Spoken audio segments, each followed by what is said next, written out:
News state के खास कार्यक्रम जनता बोले में आप सभी का स्वागत है। आज हम बात करेंगे छत्तीसगढ़ के दुर्ग जिले की। दुर्ग जिले में वैसे तो कई सारी विषय है और कई सारे मुद्दे हैं, लेकिन आज हम बात करेंगे मुख्य रूप से ट्रैफिक व्यवस्था को लेकर के। ट्रैफिक व्यवस्था काफी चरमरा गई है दुर्ग जिले में, खासतौर से राष्ट्रीय राजमार्ग 53 पर। राष्ट्रीय राजमार्ग 53 पर फिलहाल 4 नए फ्लाईओवर बनाए गए हैं, जिसके माध्यम से हेवी ट्रैफिक जो है वो दुर्ग से रायपुर की ओर जब कोई व्यक्ति जाता है तो वो ट्रैफिक ये फ्लाईओवर के माध्यम से डाइवर्ट हो जाता है। और लेकिन कई ऐसे स्पॉट भी है जहां पर ब्लैक स्पॉट बनाए गए हैं, जहां पर सड़क दुर्घटनाएं छोटी बड़ी देखने को मिलती है। इन्हीं सब विषयों को लेकर के हम आज बात करेंगे दुर्ग के कुछ नागरिकों से और उनसे जानने का प्रयास करेंगे कि जो जटिल व्यवस्थाएं यहाँ पर सड़क यातायात को लेकर के है, उसको लेकर के उनका क्या कहना है। तो आइए शुरू करते हैं न्यूज स्टेट के खास कार्यक्रम जनता बोले में। हमारे साथ कुछ लोग भी है, हम उनसे चर्चा करते हैं और जानने का प्रयास करते हैं कि जो ट्रैफिक की जो मूल जो समस्या है उससे कैसे निजात पाया जाए। सबसे पहले हम बात करेंगे, आप अपना नाम बताइए और ये बताएंगे कि जो ट्रैफिक की जो समस्या है अभी क्या स्थिति है उसकी। मेरा नाम है धर्मेंद्र सिंह, कुर्सीपार मंडल अध्यक्ष। मैं ये कहना चाहूंगा NH53 ये राष्ट्रीय राजमार्ग है जिसमें कि 4 फ्लाईओवर स्वीकृत हुए थे राज्य शासन की ओर से माननीय कैबिनेट मंत्री के द्वारा, जिसमें कि 4 स्पॉट पे बहुत हौच पौच वाली स्थिति रहती है, कुर्सीपार गेट, नेहरू नगर और डबरापारा। तो इसके लिए हम मांग करना चाहते हैं कि यहाँ पे एक फ्लाईओवर हो जाए ये और एक अंडर ब्रिज हो जाए, जिससे कि यहाँ पे दुर्घटना ना हो, यहाँ सभी को ट्रैफिक का समय का बचत हो। और भी मतलब जो समय है 5-10 मिनट समय लगता है यहाँ पे जाते हैं लोग, तो ट्रैफिक सिग्नल में जाम लगता है और एक्सीडेंट होता है। एक फ्लाईओवर एक अंडर ब्रिज, ये 2 चीजों की मांग। अच्छा, ये बताएंगे भैया कि आप क्या वैकल्पिक कोई मार्ग है, अगर कोई व्यक्ति रायपुर राजधानी की ओर जाता है तो क्या राष्ट्रीय राजमार्ग 53 के अलावा कोई वैकल्पिक मार्ग की व्यवस्था होनी चाहिए? इसके लिए होनी तो चाहिए, लेकिन फिलहाल है नहीं। जो भी मार्ग है यहीं से जाया जाता है। नहीं, आपका नाम बताओ ना। मैं श्रीनु राव। तो ये वैकल्पिक मार्ग सिर्फ एक ही है और इसी मार्ग से ये लोग राजधानी की ओर जाते हैं, राजधानी से लोग दुर्ग की ओर या नागपुर की ओर जाते हैं। तो आप सोचते हैं क्या कोई बाईपास भी हो, ऐसी व्यवस्था बने बाईपास मार्ग की, ताकि डाइवर्ट हो जाए जो ट्रैफिक है? व्यवस्था होना चाहिए बाईपास का। जनता की मांग है बाईपास की व्यवस्था होना चाहिए, जिससे भीड़ भी कम होगा और दुर्घटनाएं भी कम होगी। हमारे साथ कुछ और भी लोग हैं और जानने का प्रयास करते हैं कि ये बात बताइए कि ये जो मार्ग है, इस मार्ग पर शाम के समय में क्या व्यवस्था होती है, जाम की स्थिति लगती है? शाम के समय सभी को ड्यूटी के छुट्टी का समय होता है। यहाँ पर बहुत ही ज्यादा भीड़ रहता है। इस गली से प्लांट से आने वाले लोग रहते हैं, इधर से रायपुर से ड्यूटी करने वाले आने वाले लोग रहते हैं, उधर से पावर हाउस आने वाले लोग रहते हैं। यहाँ जाम की स्थिति बहुत खराब होती है, कभी 15 मिनट कभी आधा घंटा तक जाम लग जाता है। तो यहाँ जाम की स्थिति बहुत खराब है। पुलिस व्यवस्था वाले लोग रहते हैं, परंतु बेचारे वो भी संभालते संभालते बहुत परेशान हो जाते हैं। ट्रैफिक व्यवस्था यहाँ पर बहुत दुरुस्त करने की जरूरत है। यहाँ पर अभी ओवरब्रिज, अंडर ब्रिज, प्लांट की तरफ से अंडर ब्रिज और मेन नेशनल हाईवे 53 पर ओवरब्रिज की बहुत सख्त आवश्यकता है यहाँ पर और सिरसा गेट पर, तो जिससे कि ट्रैफिक कंट्रोल हो। और यहाँ पर बाईपास भी नहीं है, भिलाई शहर में बाईपास भी नहीं है कि आदमी बाईपास होके भी है ना शहर क्रॉस कर सके, ऐसी भी कोई व्यवस्था नहीं है। क्या होना चाहिए आपके हिसाब से? जनप्रतिनिधियों को क्या सोचना चाहिए इसको लेकर? इसको लेके अभी है ना पूर्व में 4 फ्लाईओवर प्रेम प्रकाश पांडे जी के द्वारा छत्तीसगढ़ शासन में वो कैबिनेट मंत्री थे और राजस्व मंत्री थे, उस समय बनाए गए थे, परंतु वो भी आज की बढ़ती ट्रैफिक के कारण वो व्यवस्थाएं कम पड़ गई हैं। और यहाँ पर 2 फ्लाईओवर बनाने की आवश्यकता है, प्लांट वाले रोड में एक अंडर ब्रिज बनाने की आवश्यकता है और एक बाईपास भिलाई जो तो बाहर से बाहर लोग भिलाई शहर को क्रॉस कर सकें, ऐसा एक बाईपास बनाने की आवश्यकता है। आप बताएंगे कि जो प्लांट का जो गेट है, कुर्सीपार गेट, ये रहा है, इसको राष्ट्रीय राजमार्ग निकलता है यहाँ से और उसके बाद यहीं से कुर्सीपार गेट के लिए जो हेवी गाड़ियाँ, वो गाड़ियाँ जो है वो निकलती है। तो उन गाड़ियों को रोकने के लिए या उनका व्यवस्था बनाने के लिए क्या वैकल्पिक व्यवस्था होनी चाहिए? जैसा कि आप जान रहे हैं, आप देख भी रहे हैं कि कई वर्षों से प्रायः यहाँ हर वक्त एक्सीडेंट होता है। इसका मूलभूत कारण यही है कि यहाँ फ्लाईओवर, क्योंकि इधर डबरापारा फ्लाईओवर है, लोग स्पीड में आते कुर्सी पर रुकते हैं, उधर पावर हाउस फ्लाईओवर है, लोग आते कुर्सी पर रुकते हैं। यहाँ शाम को गाड़ियाँ ऐसी होती हैं कि डेढ़ घंटे जाम लग जाता है। एक कार को पार होने में 3 बार आपका जो रेड लाइट जलती है, निकलना बड़ा मुश्किल है। और ये प्लांट का जो रास्ता है, इसकी वैकल्पिक व्यवस्था यही है कि जब तक यहाँ अंडर ब्रिज नहीं बनेगा तब तक यहाँ कोई व्यवस्था नहीं है। यहाँ अंडर ब्रिज बहुत जरूरी है और साथ में फ्लाईओवर भी। आप बताएंगे कि क्या समस्या होती है? मेरे समस्या नगर पालिका में सफाई कर्मचारियों में, क्योंकि जो व्यवस्था बताया वही ठीक है, तो क्या है ना, अंडर ब्रिज अलग होना चाहिए। जब मैं भीड़ में होता है, मैं 11 बजे 12 बजे रात को आता हूँ, कहीं गाड़ी में चले जाऊँगा, कुछ भी हो जाऊँगा, मैं कौन देखेगा बताओ सर जी? क्या सफाई कर्मचारियों में जौन चीज में काम करता हूँ, मेरा कोई व्यवस्था नहीं सर जी, मैं क्या करूँगा बताओ? 4 लेन सड़क पर जब शाम का समय होता है तो ये बताया जाता है कि ट्रैफिक जो जाम की स्थिति है वो बनी रहती है, और जाम को लेकर के ट्रैफिक के जो कर्मचारी हैं, पुलिस कर्मचारी, वो भी लगातार प्रयास करते रहते हैं। आए दिन सड़क दुर्घटनाएं होती रहती है। आपकी नज़र में क्या होना चाहिए? NH 53 रोड के बाजू में माननीय प्रेम प्रकाश पांडे जी के द्वारा 0 पॉइंट से लेकर के ITI ग्राउंड तक जो कैनाल रोड जो बना हुआ है, वो यहाँ तक तो सुविधाजनक बनाया गया था, लेकिन ये कुर्सी पार तिरहा से जैसे जब वर्कर लोग की छुट्टी होती है तो बीच में जो कट बना हुआ है कुर्सी पार रोड जाने तरफ वाले में, तो वहाँ से बस और बड़ी बड़ी गाड़ियाँ या रेड सिग्नल जैसे चलती है, तो वहीं से सर्विस रोड से होते हुए फिर वो स्पीड जाने के चक्कर में वहाँ से निकल जाते हैं। वहाँ पे आए दिन एक्सीडेंट होता रहता है। इसका वैकल्पिक व्यवस्था कैनाल रोड है, लेकिन कैनाल रोड में आपको 20 ट्रक वहाँ पे पार्किंग में मिल जाएगा। वो वहाँ पे अगर पार्किंग की व्यवस्था तो मतलब ट्रैफिक पुलिस अगर वहाँ पे ध्यान दे कि वहाँ पे जो बड़ी बड़ी गाड़ियाँ पार्किंग कर देते हैं, अगर उसको निकाल दे तो वैकल्पिक व्यवस्था एक तो छोटा सा मतलब डबरापारा जाने तक तो है, लेकिन छुट्टियों के समय में वहाँ पे क्या होता है, यहीं पे इतना बड़ी बड़ी गाड़ियाँ सर्विस लाइन से जाने लग जाती है। तो यहाँ पे एक ओवरब्रिज और यहाँ से प्लांट की ओर जाने के लिए एक अंडर ब्रिज अति आवश्यक। तो अगर ये बन जाए तो फिर मतलब आम पब्लिक के लिए बहुत सुविधाजनक हो जाए।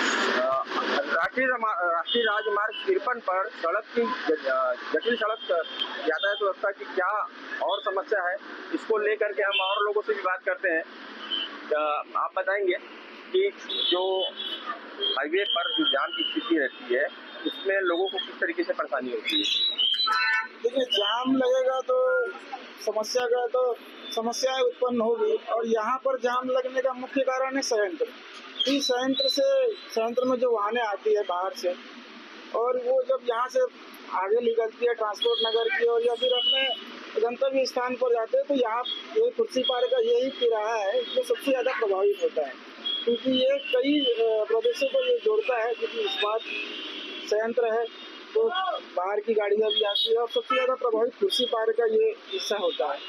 ये गाड़ियाँ हैवी गाड़ियाँ आती है और कई बार दुर्घटना का कारण भी बन जाती है, क्योंकि जो सिर्फ नो एंट्री के टाइम में ही वाहनें नहीं निकलती है, बाकी समय निकलती है, और कर्मचारी यहाँ श्रमिक और भी स्थानीय जो नागरिक आवागमन करते हैं तो दुर्घटना के शिकार होते हैं, क्योंकि भारी वाहन यहाँ से गुजरते रहते हैं। अच्छा, लोग जब वाहन चलाते हैं, जब सड़क दुर्घटनाएं होती है, अमूमन ये देखा जाता है कि यातायात नियमों की अनदेखी की गई है। तो यातायात नियमों की कहीं ना कहीं अनदेखी होती है, लोगों से क्या कहना चाहिए? तो यातायात नियमों की अनदेखी तो ये होती है, इसको तो हम स्वीकार करते हैं कि प्लांट में जितने भी कर्मचारी रहते हैं वो पूरे यातायात का नियम का पालन करते हैं, क्योंकि वहाँ पर CISF बगैर भी हेलमेट या फिर जो भी सुरक्षा उपकरण है उसके बगैर प्रवेश करने नहीं देता है। लेकिन शहरी अंचल में देखा गया है, क्योंकि उसका अगर हम कहना चाहेंगे तो युवा हैं जो यातायात सुरक्षा उपकरणों का जो उपयोग नहीं करते हैं, जल्दबाजी में आते कहीं ना कहीं दुर्घटना के शिकार होते हैं। तो मैं ये कहना चाहूँगा कि जो अभिभावक अपने बच्चों को जो जैसे गाड़ी दिए हैं, उसी के साथ साथ जो सुरक्षा उपकरण का उपयोग करना चाहिए तो उसके लिए भी आगाह करे, रिक्वेस्ट करे, क्योंकि जब कोई दुर्घटना घट जाती है तो वही अभिभावक बहुत परेशान हो जाते हैं, रोते रहते हैं, बिलखते रहते हैं।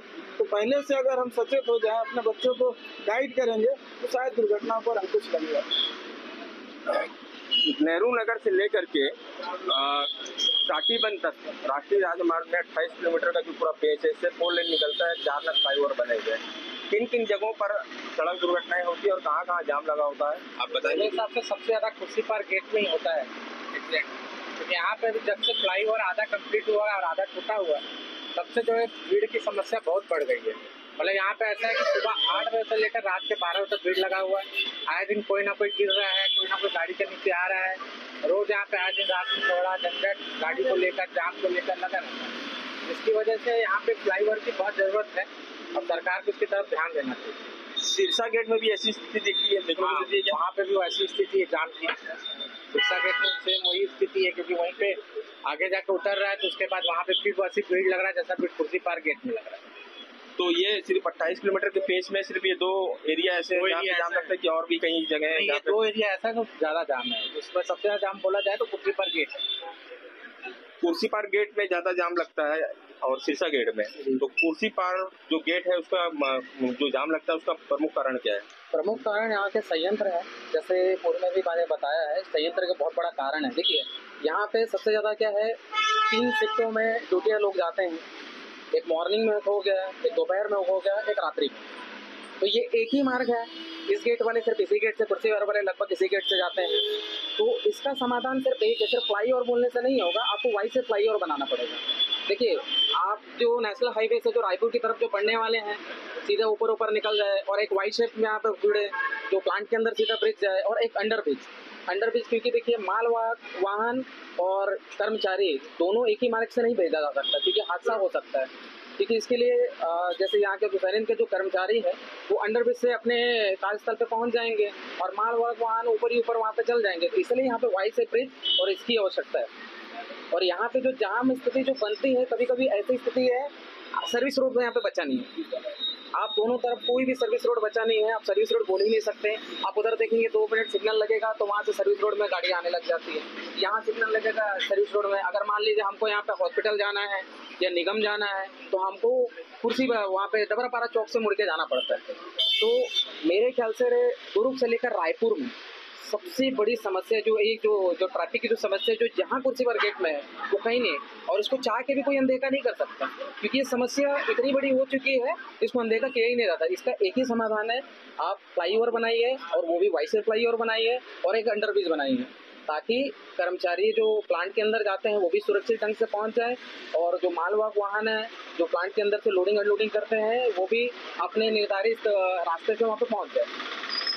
विकल्प के रूप में कोई और मार्ग है अगर दुर्ग शहर से रायपुर राजधानी की ओर लोगों को जाना हो? देखिए विकल्प के तौर पे देखा जाए तो रायपुर जाने के लिए सीधा एक मार्ग है, एक आपका सिरसा गेट से होते हुए जाता है, लेकिन वहाँ पे भी जाम की स्थिति बनती है, इतना नहीं लेकिन बनती है, तो वहाँ पे भी समस्या का सामना करना पड़ता है।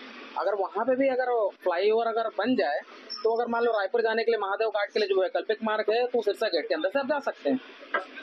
तो ये जो जटिल जो समस्या है यातायात की, इसको लेकर के शहर के जो जनप्रतिनिधि है या राज्य सरकार है उनसे क्या आप कहना चाहेंगे? देखिए पूर्व में माननीय श्री प्रेम प्रकाश पांडेय जी जब कैबिनेट मंत्री थे, उन्होंने 4 फ्लाईओवर सेंक्शन किया, ठीक है। उस समय की जो स्थिति थी, उस समय के जो रोड का जो दबाव था, उससे बहुत हद तक दबाव ट्रांसफर हुआ है, लेकिन देखिए समय के साथ नई चुनौती आपके सामने आते रहती है।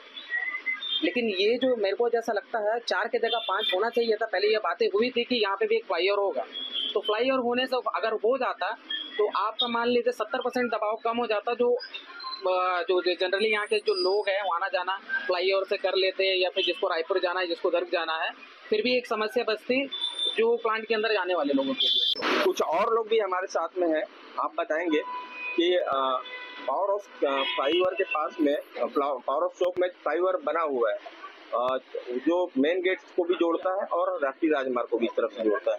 2 किलोमीटर का ये पेच है बस कुर्सी पार्क गेट। तो यहाँ भी क्या इस तरीके की व्यवस्था होनी चाहिए ताकि जो प्लांट का जो प्लांट की ओर जो गाड़ियाँ आती जाती है, हेवी गाड़ियाँ, वो डाइवर्ट हो पाए? नहीं होना चाहिए सर। क्या है यहाँ भी दबाव बहुत ज्यादा है व्यस्ती प्लांट के कारण, इतना गैप को छोड़ दिया चाहते तो पावर हाउस और ये डबरापारा को जोड़ सकते थे उस समय, लेकिन अब यहाँ बहुत जरूरत पड़ गया चीज का। ट्रैफिक दबाव बहुत बढ़ते जा रहा है यहाँ पे, आए दिन दुर्घटना देखिए, यहाँ पे खड़े हो आप लोग, दबाव बहुत बढ़ गया है। फ्लाईओवर और अंडरब्रिज और फ्लाईओवर दोनों का जरूरत है यहाँ पे। दुर्घटनाएं पहले से कम हुई कि अभी भी वैसी है? नहीं, यहाँ तो दुर्घटना आए दिन होते रहती, बाकी जहाँ भी शराब भट्टी भी है वहाँ तो दबाव रहता है, यहाँ पे दबाव बहुत है यहाँ पे। अच्छा, ये मैंने देखा है कि जो सर्विस लेन के दोनों तरफ का जो मार्ग है वो वहाँ पे लोगों ने दुकान जो लगा के रखे उन्होंने जाम करके दिया है आगे तो उसके लिए भी कोई व्यवस्था होनी चाहिए। हाँ, वो खाली करना चाहिए। और इधर शराब भट्टी के कारण भी थोड़ा जाम लगा रहता है यहाँ पे। इस रोड में, इस सर्विस रोड में शराब भट्टी है, उसका जाम सुबह से शाम तक, रात तक लगा रहता है। और उधर तो पूरा सब जाम ही है सर्विस रोड। और फ्लाईओवर बन जाएगा तो थोड़ा सा दबाव कम हो जाएगा। आप बताएंगे कि जो सड़क है, सड़क से जाम को हटाने के लिए, जाम कम करने के लिए क्या व्यवस्था होनी चाहिए? फ्लाईओवर बनना चाहिए सर, उससे क्या आम जनता को राहत मिलेगी। और फ्लाईओवर बनने से क्या होता है, जो ट्रैफिक वाले जो धूप में खड़े उनको भी थोड़ा छांव मिल जाएगा और हमारी समस्या कम हो जाएगी। इतनी भीड़ रहती है कि बड़ी गाड़ी फाटक बंद होने की वजह से गाड़ियाँ रोड तक आ जाती है। कई ऐसी बच्चियाँ हैं, कई ऐसी लड़कियाँ हैं जो गाड़ी लेके चल जाते हैं, मगर उनको बहुत प्रॉब्लम होती है। सिरसा गेट जो आगे का चौक है, वहाँ भी ऐसी स्थिति देखने को मिलती है? जी, वहाँ तो उतना नहीं दिखा, मगर कुर्सी पार्क गेट में बहुत ज़्यादा देखने को मिलता है। और ये प्रॉब्लम तो रहेगा जब तक अगर इस पर ध्यान नहीं देंगे। प्लांट की ओर जो गाड़ियाँ जाती है वो इसी मार्ग से होकर के जाती है, हैवी गाड़ियाँ रहती है यहाँ पे चलती है? जी, पूरी हैवी गाड़ियाँ रहती है। पूरे प्लांट के लिए जितनी भी गाड़ियाँ यहीं से जाती है, उसकी वजह से क्या ट्रैफिक बहुत जाम हो जाता है और प्रॉब्लम रहेगी हमेशा। निश्चित रूप से बहुत बड़ी प्रॉब्लम है, समस्या है। जनता बोले में के कार्यक्रम में आपने देखा कि दुर्ग जिले की जो जनता है वह अपनी बातों को किस बेबाकी से रखा है उन्होंने, और बताने का प्रयास किया है कि राज्य सरकारें जो जनप्रतिनिधि है, यहाँ के विधायक सांसद है, उनको विशेष रूप से ध्यान देने की आवश्यकता है कि कुर्सी पार और सिरसा गेट जो चौक है वहाँ पर जो जाम की स्थिति है ट्रैफिक की, उसको कम करने के लिए उनका ये कहना है कि या तो एक अंडरब्रिज या फिर फ्लाईओवर अगर बन जाता है तो निश्चित रूप से सड़क की जो यातायात व्यवस्था है वो बेहतर तरीके से दुरुस्त हो पाएगी। अब आपको और भी मुद्दों पर हम आपको लोगों से रूबरू कराएंगे और जनता से जानने का प्रयास करेंगे कि वो शहर के बारे में क्या सोचती है। अनिल गुप्ता, न्यूज़ 8, मध्य प्रदेश, छत्तीसगढ़।